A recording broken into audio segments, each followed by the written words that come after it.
When I was a kid, my mum used to take me to the community pool all the time. She'd spend the afternoon doing water aerobics with the other mums, while me and the other kids played in the shallow end. It was a nice place, had plenty of slides and colourful murals. There was even a little jungle cave area where they had water jets, making the water bubble. There were a couple of coloured lights and a little speaker playing jungle sounds. Parrots, elephants, tigers. To my 6-year-old mind, that was my favourite place in the world. However, it wasn't constructed very well. Once when I was sitting in there, a piece of the concrete wall came off. A disc-shaped slice of concrete struck me at the base of the skull, knocking me out like an off switch. I have little painful glimpses of memory from being underwater, looking at the blinding green light while my lungs refused to listen. They didn't notice me until the blood came out the other end, thanks to the water jets. I was without air for about 4.5 minutes before they got the water out of my lungs. And that's how I lost my sense of taste. Ageusia, they call it. It's the one piece of brain damage that's permanent from that accident. In every other way, I'm fine. But it's strange how much such a small thing can affect you. For example, the last thing I remember tasting was a piece of strawberry mint gum that my mum handed me in the changing room. I still remember it after all these years, and whenever I see something coloured a combination of pink and green, that taste comes to mind. I can still feel different textures, and some textures are better than others, but I can't differentiate sweet from sour or salty. I can also feel spice, to a degree. That's not a taste, that just kinda hurts. After the accident, my family couldn't stay. There was a nasty legal battle with the local municipality. We moved from London all the way to a small town in northern England. My dad got a job with sheet metal, while my mum worked part-time at a travel agency. The change was devastating to my budding social life, but by the time I got to high school, I was just another face in the crowd. High school can be rough for anyone, but for a tasteless kid in the early 2000s, it was downright violent. I wouldn't notice how some moron dropped dishwasher powder into my food until I got sick during break time. They'd just watch me shovel it down, bite by bite, and laugh. I once made the mistake of saying that I loved classic cola. I just wanted to say something relatable. Turns out I was given a red cup of a completely different soda. I couldn't tell them apart. And from that day forward, I was Classic Cola, or CC for short. A name that would mutate into various slurs over time. I want to tell you about my last year of high school. It was early autumn. We'd all been ordered to the indoor pool, where we'd be spending our next 3 PE sessions doing CPR training and swimming exercises. I was banking hard on being allowed to skip it. Not only because I didn't want my classmates to see me in my swim trunks, but because I'm not particularly fond of water. Standing in it, or near it, makes me hyper aware of my breathing, and my heart starts racing. It's not even a conscious thing, it just happens. Trying to suppress it just highlights it further. I guess you could call it a sort of mild phobia, or something psychosomatic. But yeah, no, I wasn't allowed to skip it. My gym teacher, Mr. Bauer, wouldn't even talk about it without a doctor's note. Appealing to his kinder nature wasn't going to get me anywhere. And since I hadn't brought my own swim gear, I had to use loaners. Not only were they too big for me, but they'd been lying in a box for at least a couple of years. How the hell does fabric get that crusty?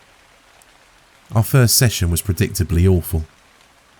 I stepped out in my cherry purple loaner trunks that reached way past my knees. We started out with a couple of CPR exercises on a training dummy. I was selected to go first, since I couldn't taste the plastic anyway. It was a different time. After that, there were swimming exercises. While my classmates finished their exercise in the deep end, as intended. I just couldn't do it. I had to stick to the shallow end with the kids' stuff. The second session was even worse. I was forced to swim in the deep end and had some kind of panic attack. I remember this intense sensation of the air not being enough and my lungs feeling like they just couldn't fill. I screamed for help. Mr. Bauer had to drag me to the shallow end, where I clung to him like a scared cat. I couldn't look at my classmates after that. Needless to say, there was no way in hell I'd ever go to that third session. The morning of the third session, I chugged some dish soap and threw up in the bathroom. I couldn't taste it anyway, might as well have been orange juice. My mum called me in sick, and I got to spend the day at home. I think she figured out I was faking it, but maybe she realised that if I was ready to drink dish soap to get out of something, it might be really bad. Either way, I had a great day. I watched movies, listened to music, and caught up on my comic books. The kind of thing you save for a rainy day. When I got back to class the next day, I was told I had to finish the mandatory third session at a later date. But by the grace of God, the pool was shut down before I got the chance. Turns out there was some kind of groundwater leak thanks to a small geological event. The water was tested positive for parasites. Nothing serious, but something you shouldn't be swimming in. Might get bug bites. This is where things started to take a strange turn. A few of my classmates were taken in by the police for breaking into the pool area at night. No one really thought too much about it, since it was just kids being kids, but I could see something was up. They weren't looking for a place to party. They had the Masterson's house for that. One of the rich kids whose dad was out of town 6 days a week. So I started paying attention to the whispers in the halls. There was nothing outright wrong, but I'd pick up little bits and bobs that hinted at something going down. There were these two kids in the basketball team that I picked up a couple of whispers from outside the gym. "You going to see her?" one of them whispered. "First chance I get," he laughed back. "Can't wait. They're going to be watching the place." "Just people going in and out," another responded. "They won't notice if we go in by day and stay the night." My classmates started to behave. This might not seem like such a big deal, but they were paying attention in class, answering questions, and then retreating to the dark corners of the school to plot and whisper. Something was clearly up, but I wasn't in a clique close enough to the action. Still, it had me worried. The most obvious proof of this came to me during a math class. As Miss Levinson walked us through a couple of handy techniques, one of my classmates suddenly stood up. Everyone turned to him. "Is there a problem, Ron?" Miss Levinson asked. "Do you mind?" He just looked at her and raised his hand as if about to ask for permission. Then he made this god-awful noise and threw up all over the floor. The others looked at him with disgust, but it wasn't disgust about what he'd done. It looked like they'd been offended. I overheard one of the girls from the yearbook club whisper to her friend. "He's out," she said. "She doesn't want him." There were other signs too. Some of the core cliques were reaching out to new people. Even first years. People were getting invited to hang out, and more of them were being suckered into something I couldn't quite put my finger on. It was related to the pool area. Whatever it was going down there. That much was clear. The final nail in the coffin for me was in the locker room ahead of basketball practice. One of the guys, Morris, took out what looked like a metal snuff box. It was full of this dark, purple-like powder. He licked his thumb, dipped it, and ran it across his tongue. One of his buddies turned to him astonished. They spoke in low voices. "That stuff works. It's like I can hear her, man. It's like she's there." I wanted to ask them about it, but I couldn't bring myself to do it. If they wanted me in on it, they'd have reached out to me already. I'd see them bring these strange things to put in their lockers. One guy brought a bag of fertilizer. Another had a couple of sleeping bags. Some of the girls brought frogs from a nearby pond. And flowers. A lot of flowers. Tulips, petunias, violets. Even some novelty blue sunflowers from the train station gift shop. They'd stuff away entire bouquets into their lockers, and the next day, they'd be gone. They were bringing things in, but nothing was going out. So where was it going? I wanted to check the pool out for myself, but I didn't get the chance. Teachers were keeping an eye on the place during the day, and there were police going by at night.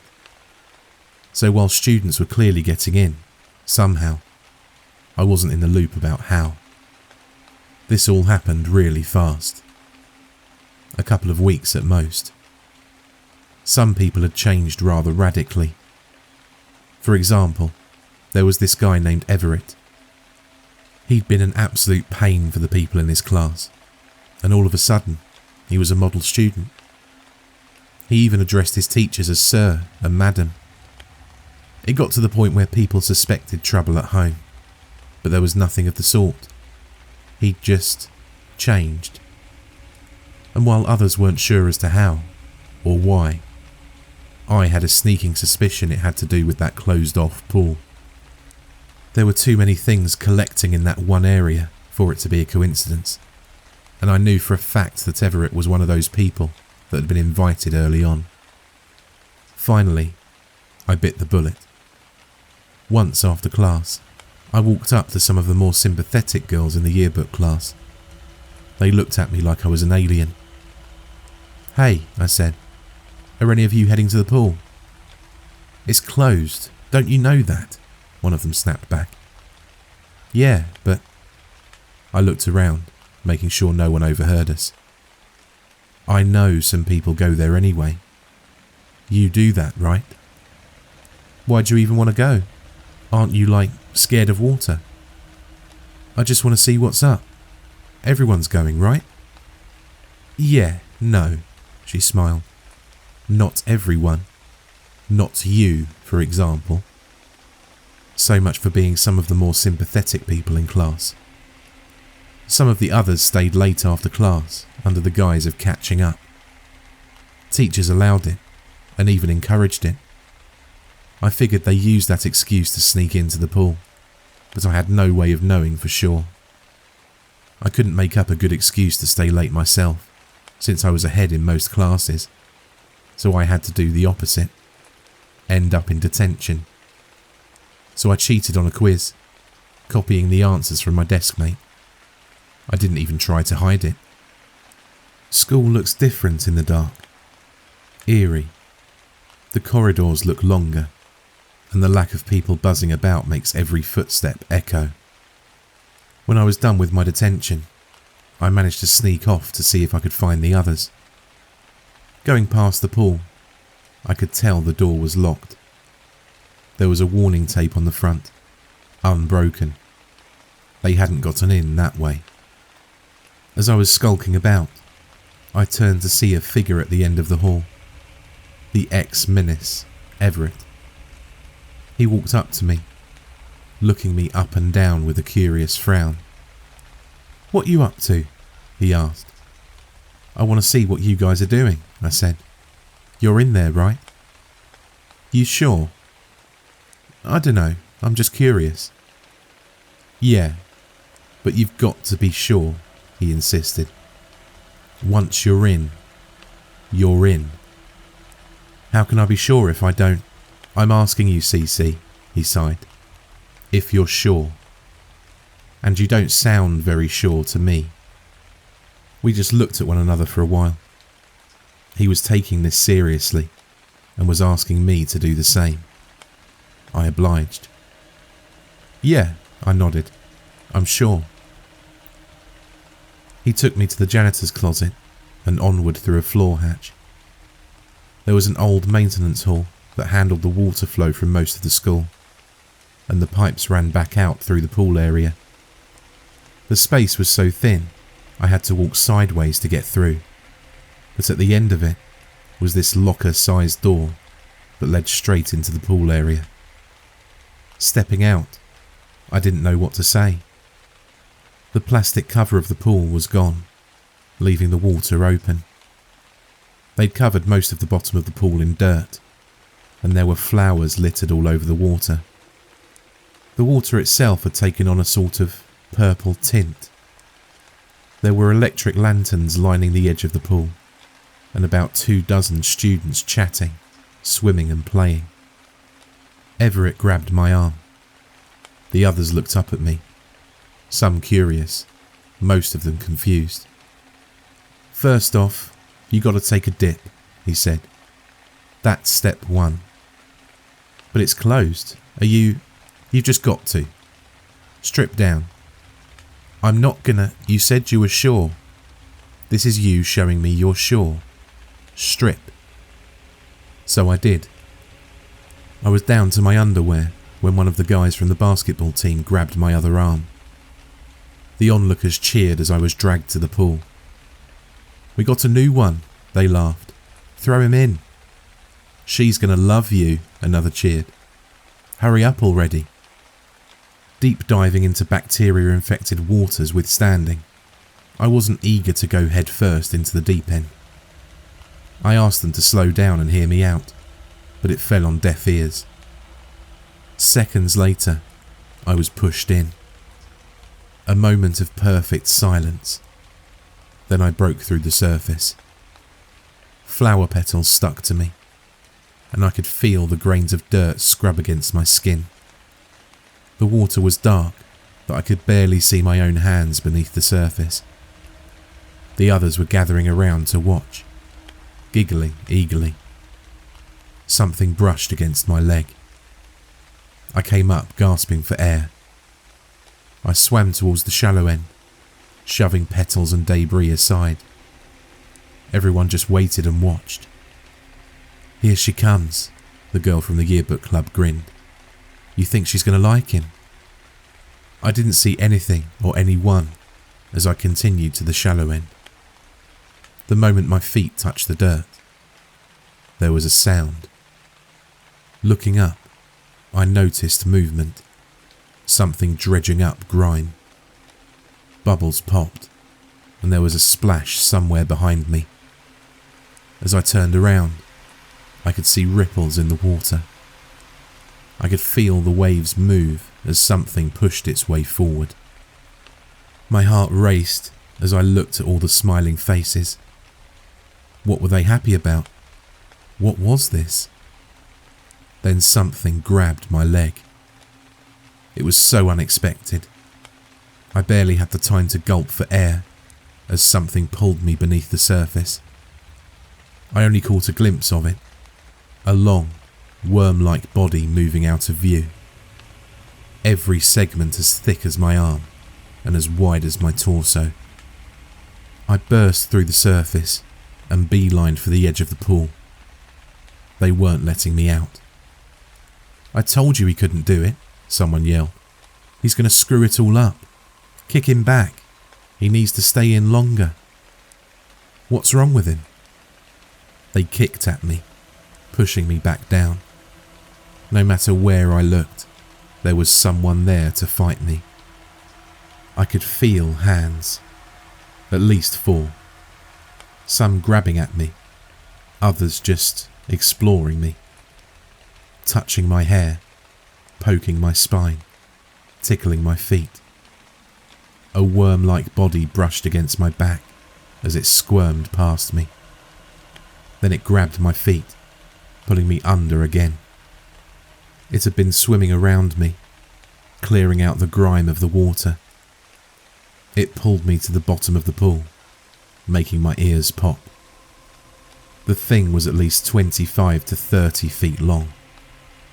It had a slight purple colour, which seemed to affect the water around it as it moved.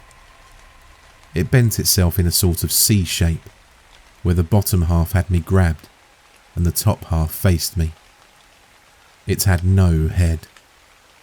I was staring into an open neck, like the mouth of a lamprey. Vibrating beak-like teeth in perfect formation, undulating back and forth with each passing heartbeat. Randomly spaced across its body were these thin, twig-like arms, ending with 3 webbed fingers. These were what grabbed me. I couldn't breathe. I couldn't think. Every bone in my body wanted to fight my way out. I was convinced these people had thrown me in to be eaten, a sacrifice to whatever the hell this was supposed to be. Was this her? The one they'd been referring to? It had to be. There were vibrations coming from it. I could feel them. But the more I listened, I slowly came to realise it wasn't just vibrations. They were sounds. A voice. I clawed my way to the surface, kicking and screaming. It let me go. I breached the surface, screaming for help, crying, begging for it. Again they laughed. Some seemed genuinely confused. I waded towards the shallow end, watching the segmented body wriggle just under the surface. The others gathered around the edges of the pool, ready to kick me back in. Turning back towards the thing, it suddenly rose out of the water like an angered cobra. Closing in at alarming speed, it came up to me, face to face. Not even one of them reacted as I thought they would. They were praising it, complimenting it, speaking about it like it was the most beautiful thing in the world. The guys were drooling, and the girls were awestruck. They all gathered around to see what I'd do. It closed in on me. 6 little twig-like hands touched my arms, then my chest, feeling my pounding heart. Carefully, it descended under the surface again. This time, it gently pushed on my head, just enough for my ears to go under the water, while keeping my mouth above the surface. I could breathe. It was speaking. I could hear it in the vibrations. Listen, it repeated. Listen, please. It was the most surreal moment of my life. Lying there, belly up, in front of a spellbound crowd. Like a nightmare I'd never had. Feeling the poking and prodding fingers across my back, my thighs and my arms. You don't see me? It asked. Yes, I said. I see you. You see other me. It rumbled back. Not me. The segmented body bumped against me as it moved under, then beyond. The vibrations were clear, but a little more distant. You're not affected. It continued. You are faulty. I don't understand. I can't live on your tongue. It vibrated. I can't help you. I lay there for at least 10 minutes, just feeling the vibrations. The others relaxed. Some even jumped in with me, seemingly unafraid. There was no word for this thing. It was just her. It didn't want a name. It didn't need one. She was frustrated. She seemed to have a strange effect on the others that just didn't work on me. I didn't understand why, and it didn't either. That is, until I explained my lack of taste. See, a human tongue has thousands of taste receptors, allowing us to translate complex sensations for our minds to register. Apparently, this is the way she could affect others, by having them taste her. I was told a story. There was a cave with hundreds of kin. In the dark, all you could use to find and discern others was taste and vibration, which was all it could utilise. Then, there had been pressure coming from beneath, a breach, pressing dozens of kin to strange, lonely waters. There, she'd looked for others, only to find herself sucked into a pipe. She'd been stuck in there for days, wriggling around, listening to us, other living beings, learning, adapting. She managed to make her way into the pool, which had been closed by then. The water was bad, but not anywhere near what she was used to. Chlorine was common in her home. It wasn't until a couple of students broke in to swim that she realised the effect she could have on us. The substance she used to communicate with others of her kin were intoxicating to humans, making us experience a dream-like high, and more. But without taste, I couldn't translate that sensation. All I could do was listen. By the time I stood up, I looked to the others around the pool. They spoke in unison. "She lives in us," they said. "We listen." They stretched their arms out, ready to pull me in. I couldn't see her the way they did, but I was still a part of this. I was in on the secret.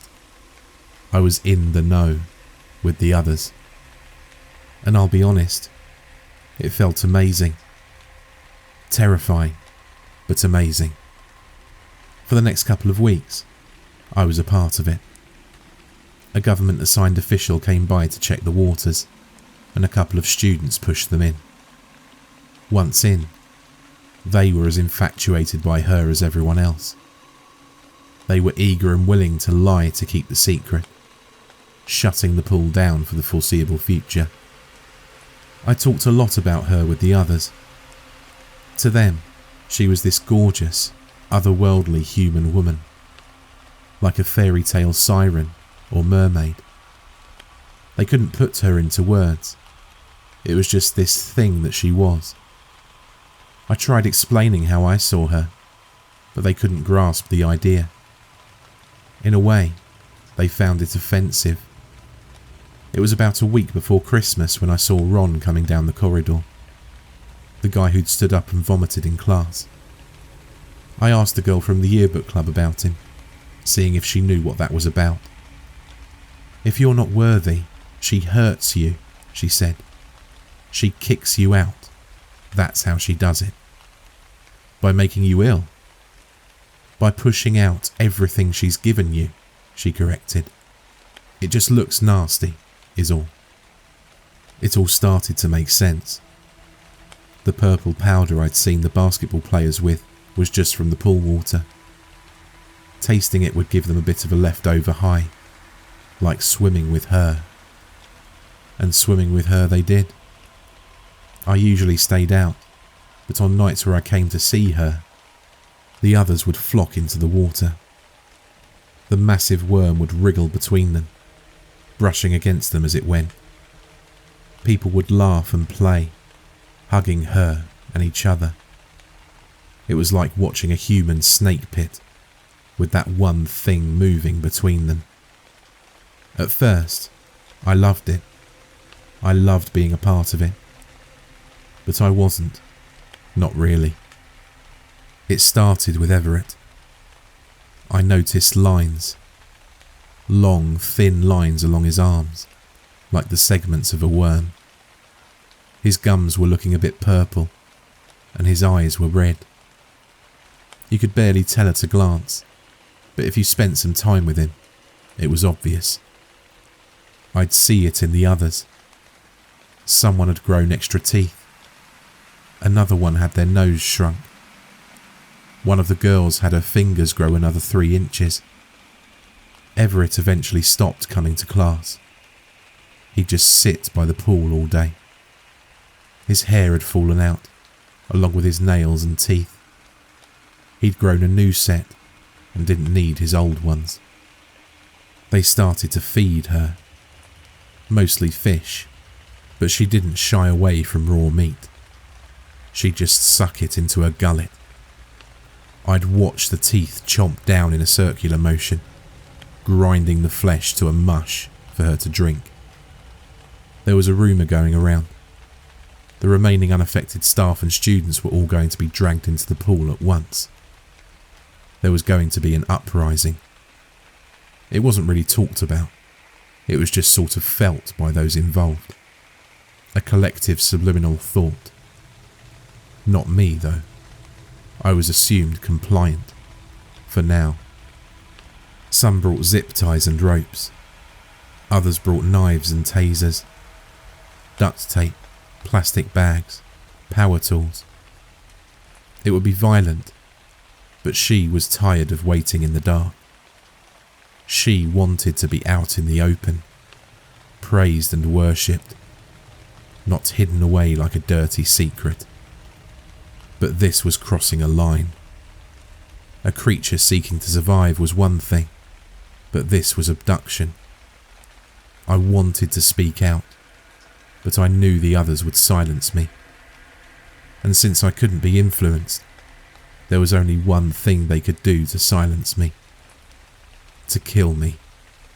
I had to be careful. The night before the planned attack, I joined her in the pool. Only a handful of others were around at the time. She'd grown by then, each segment almost twice as thick as when I'd first seen her, with skin like rubber. I waded out, feeling the water reach my stomach. I felt her. You don't agree? She vibrated. I don't, I admitted. I don't want anyone getting hurt. They are improving, she responded. We are improving. We improve differently, I explained. You're hurting them. There was a brief pause. From every nook and cranny of the room, I saw the other students emerge. Had they been waiting? An ambush? Their eyes looked different, brighter. Your wish differs from mine, she explained. We are different. That's not a bad thing, I said. That's how we... Enemy. There were screams. Anger. Someone grabbing a hammer, another grabbing a saw. A young girl tearing out chunks of her hair, crying with rage. Everett, at the far end of the room, kept slamming his hand against his chest like a gorilla. Enemy, she repeated. This time she knocked me down like a bowling pin. There wasn't the usual careful movement. They were quick and erratic, not afraid to wound me. Some people jumped into the pool, ready to tear me to pieces. There was no way out. This was it. Fight or flight. Dozens of twig-like arms grabbed at me, dragging me into the deep end of the pool. It was so fast. Forcing my eyes open, all I saw was this gaping, tooth-filled maw coming towards me. Teeth moving independent of one another, hungering for me. Expelling every breath of air in my lungs, I screamed for it to wait, to listen, to stop and to think. I pushed all these things I wanted to say into one sound, but it just came out as a scream. I felt the insides of its mouth with my fingertips, trying to hold myself from being swallowed whole. As a tooth brushed against my scalp, I felt it piercing my skin. And it stopped. Much the same way we were affected by her, she was also affected by us. At the taste of my blood, she seemed to understand. She tasted my fear, my desperation. Pausing, she released me.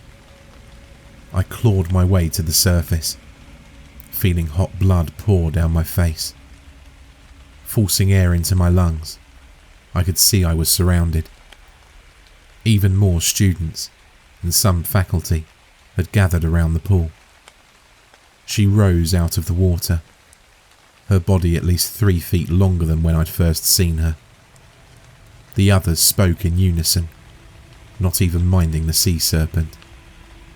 "I understand," they all said. "I will bargain." I didn't have a choice but to agree.